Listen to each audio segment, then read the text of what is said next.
Hello, today I'll tell you about a mysterious disappearance that occurred in Japan in 2019. A first-grade girl from an elementary school vanished mysteriously during a group camping trip. The mysterious disappearance caused widespread concern in society. The police spent 16 days and mobilized about 1,700 people to search an 8-kilometer area around the site, but still couldn't find the little girl. This was quite a shocking case in Japan. The main character of the story is named Emily Johnson, 7 years old and a first-grade student at the local elementary school. She really liked animals and singing. Emily's family had 4 members. Besides her parents, Emily had an older sister who was 2 years older than her. Emily's family lived in Narita City, Chiba Prefecture, located in the northern part of Chiba Prefecture in the Tokyo metropolitan area. The autumn equinox is one of the 24 solar terms in the year, occurring in the middle of autumn. The autumn equinox is a traditional festival for people to celebrate the harvest, remember ancestors, and those who have passed away. The autumn equinox is an official holiday in Japan. The 2019 autumn equinox fell on Monday, September 23rd. Combined with the usual 2 days off on the weekend, it created a small 3-day holiday. Emily's mother, named Sarah, had previously participated in a parenting group on Instagram. Most of the members in the group were parents of children the same age, and they occasionally exchanged some parenting experiences in the group. As the autumn equinox holiday approached, a member of the group suggested organizing a group camping trip for the kids to have fun. Sarah and the other parents thought it was a good idea, so they planned to take the kids camping during the 3-day holiday. After discussion, they decided to hold the activity at a campsite in Yamanashi Prefecture, which is west of Chiba Prefecture, where Emily's family lived. In the southeastern part of Yamanashi Prefecture, there is a place called Doshi Village. Here, there are mountains and forests stretching out, with streams and waterfalls on the mountains. The scenery is very beautiful. In Doshi Village, there is an auto campground called Tsubaki. This place is open to the public for free every holiday season. Many people come here to camp during holidays. Here, you can temporarily leave the rhythm of the city and experience nature up close. The parent group decided to hold the camping event right here. A total of 7 families signed up to participate in the event, including 5 fathers, 7 mothers, and 15 children. Everyone was very excited and looking forward to having a fun holiday here. But no one could have imagined that one of the group members, 7-year-old Emily, would never return after leaving the campsite. So what exactly happened that day? How did a little girl mysteriously disappear in plain sight of the whole group? Next, we'll turn back time to September 21st, 2019. September 21st, 2019 was a Saturday and the first day of the 3-day autumn equinox holiday. Early in the morning, the families participating in the camping activity had set out one after another. Narita City, where Emily's family lived, was about 150 kilometers away from Doshi Village, the holiday destination, and took about 3 hours to drive. That day, Emily's father had some work to do, so Sarah and her 2 daughters went to the site first. After finishing his work, he would come up the next day. At 1 p.m., Sarah and her 2 daughters had arrived at the campsite in Doshi Village by car. They set up camp here with the other families. Afterwards, the whole family ate instant noodles for a quick lunch. After lunch, the adults chatted and drank tea, laughing and having a good time. The kids were also very excited to play. Later, 12 of the 15 children ran out of the camp to play in the nearby forest to the south. Let's take a look at the map of the area. This is the camping area, and this is the area where the kids went to play. Among those 12 children were Emily and her older sister. After playing for a while, the children returned to the campsite. By then, the parents had prepared some chocolate desserts. The kids ate together happily. At 3:35 p.m., after finishing dessert, 9 children ran out to play again. Emily's older sister was among those 9. Emily, because she ate slowly, couldn't go play with the 9 friends. At 3:40 p.m., 5 minutes later, after finishing her snack, Emily wanted to go play with her sister and friends. So she ran out of the camp and chased after her friends. At that time, Sarah, Emily's mother, felt that there were many children playing together here. They had just gone out to play and returned safely, so she happily stood watching Emily run after the group of friends from behind. But she never thought that this would be the last time she saw her daughter. And after that, Emily disappeared without a trace. At 3:50 p.m., 15 minutes after the children left, a parent thought that it might not be safe for such young children to run into the woods to play without adults accompanying them. The other parents also felt this was reasonable, so some of them got up and went into the forest to look for the children.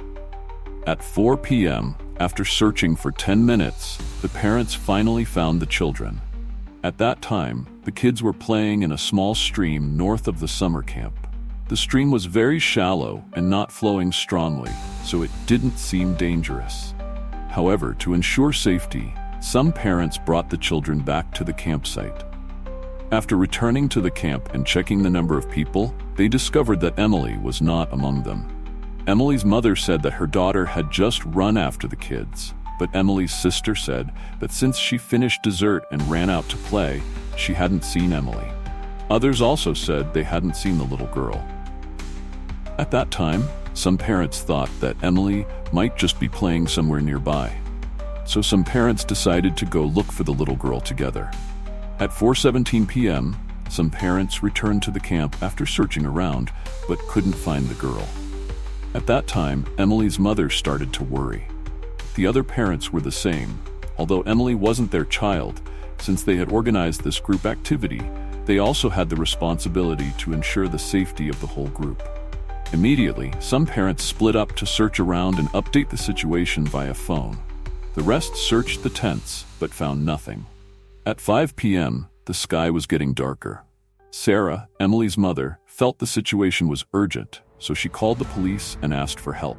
At the same time, she also immediately called her husband to tell him about the situation. At 5:49 p.m., it was dark. Those who had gone to search for Emily earlier had returned with no results. At 6:01 p.m., the Yamanashi Prefectural Police quickly arrived at the campsite. After a brief understanding of the situation, they immediately requested additional support. At that time, except for some parents in charge of watching the children, the rest had gone with the police to search. Some of them even drove to more distant areas to search. At 8 p.m., the children slept in tents while some adults continued to search. At 10 p.m., due to limited visibility at night and the extreme danger of searching on the mountain, the police and rescue forces ended the search operation for the day. At 1:30 a.m., Emily's father and some friends rushed from Narita City to the Tsubaki campsite in Doshi Village. Despite the dissuasion of others, he led his group of friends to continue searching for Emily in the forest. The search lasted until 3 a.m., but they still couldn't find any trace of the little girl. The next morning, the Yamanashi Prefectural Police, rescue teams and volunteers, totaling about 300 people, searched an 8-kilometer radius around the site where Emily disappeared. Because the campsite was located in the forest and mountains, with many undeveloped hilly areas around, the search and rescue operation faced many difficulties. In the aerial search operation, not only helicopters, but also drones were deployed to areas that were difficult for people to access. The search operation lasted for many days. Japanese TV stations also continuously conducted reports.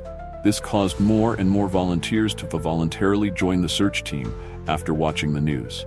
During the search period, a male volunteer accidentally fell from a cliff and was seriously injured.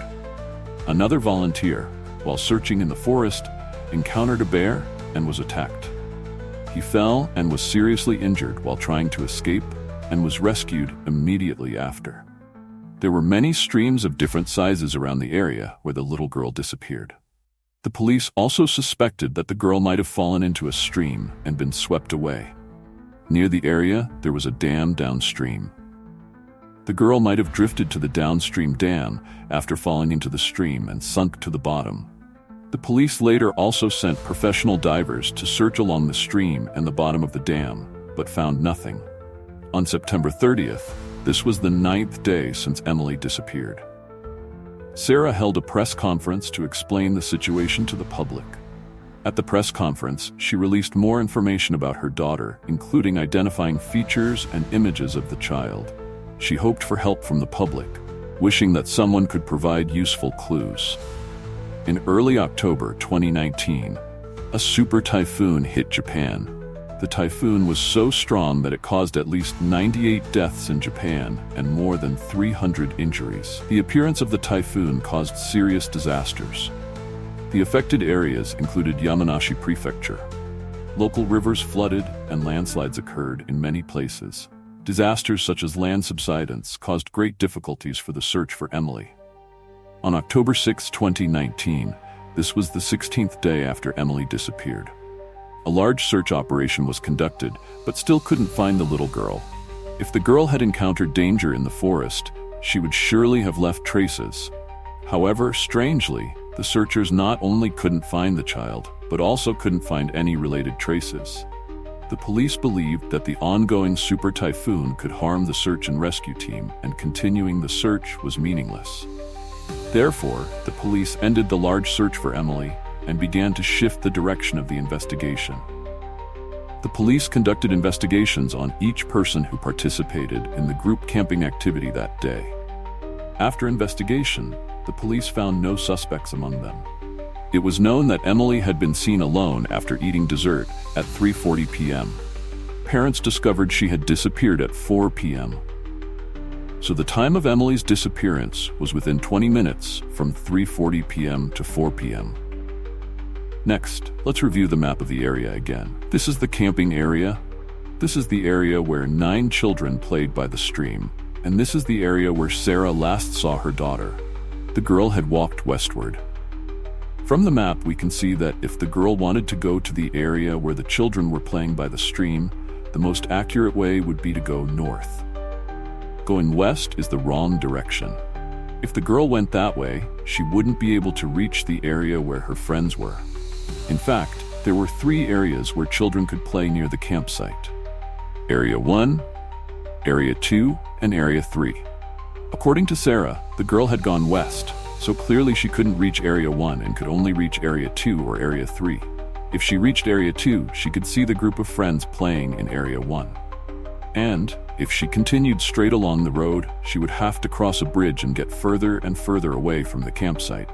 Emily wasn't seen by anyone other than her mother, Sarah. So where exactly did she go? After many large-scale searches, the police found no clues related to the girl, and gradually the incident became an unsolved case. We all know that the people who participated in the group activities above knew about Sarah from the parenting group. And on October 16, 2018, a year before the camping event, Sarah had posted this status about a camping trip on Instagram. It can be seen that she had been to the campsite before and basically knew about the terrain there. She wasn't a stranger. In the camping activity above, the participants were mainly children, so there could be a case where adults couldn't take care of the children carefully. Obviously, Sarah hadn't paid enough attention when she knew this in advance. During the time her daughter was missing, Sarah posted some news about her daughter's disappearance through Instagram. Strangely, she had added some completely unrelated tags below the news: toy poodle, cat grooming, beauty salon. Netizens were very confused about the post above. Later, it was discovered that Sarah was running a pet shop in Narita City. She also often posted pet photos on Instagram. So the tagging behavior was suspected to be aimed at attracting traffic to her pet shop.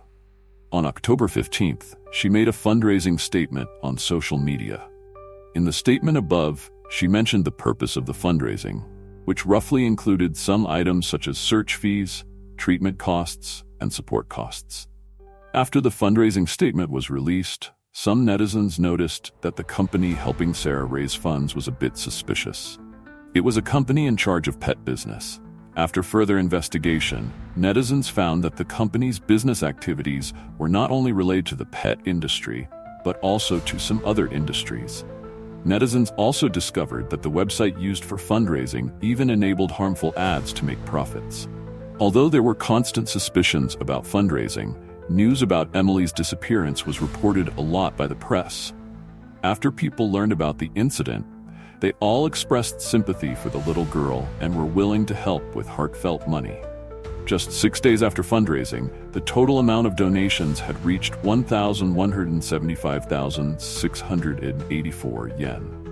Netizens also raised questions about why it took 9 days to release the missing images of the girl. Sarah said that at that time, she thought the search team might be able to find the child, so she didn't disclose to the media. She was worried that publishing the photos would affect her daughter's life later. Regarding the unfounded suspicions of netizens, Sarah even filed lawsuits against some Twitter IDs. In Japan, she also revealed that she had filed a lawsuit against a telecommunications company based in Osaka at the Osaka District Court. On September 21, 2020, 1 year after Emily's disappearance, Emily's mother once again went to the area where she disappeared to distribute flyers and conduct a search. Even in December 2020, Emily's mother said she had cooperated with Japanese television to simulate what Emily would look like now, including her appearance after wearing a mask.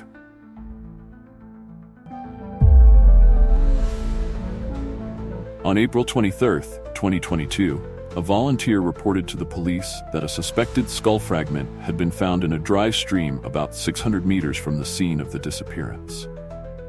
After receiving the report, the police started the search cane again and found some bone fragments, a pair of sneakers, and socks around the stream suspected to be Emily's. All were under a layer of fallen leaves and accumulated soil about 10 centimeters thick. On May 4th, a shoulder blade was found, and DNA comparison confirmed that it was Emily's. On May 12th, the DNA identification report of the skull fragment was issued, confirming that the mitochondrial DNA in the skull was identical to Emily's mother's DNA. On May 14th, the police announced the results of the examination of some other bone fragments, confirming they belonged to Emily. The probability of the girl still being alive was extremely low, and it was confirmed that she had unfortunately passed away. After the information was released, there were still many doubts about the whole incident. Although the location where the bone fragments were found was 600 meters away from the camp and had complex forest roads, the police had deployed helicopters, drones, and manpower to conduct a blanket search at that time. Why couldn't they find any trace of Emily? Was there any oversight in the search process? The Yamanashi Prefectural Police emphasized that there was no problem in the search process, but they didn't directly answer the questions. What's suspicious is that the bone fragments were found in a location with treacherous terrain and 600 meters east of the tent site, opposite to the direction the girl initially went. After 4 years, Emily's family still didn't give up hope of finding their daughter. However, the reunion happened in a way no one wanted. The entire case is still under investigation. There might be mysterious factors inside. And I'll see you in the next cases. Goodbye.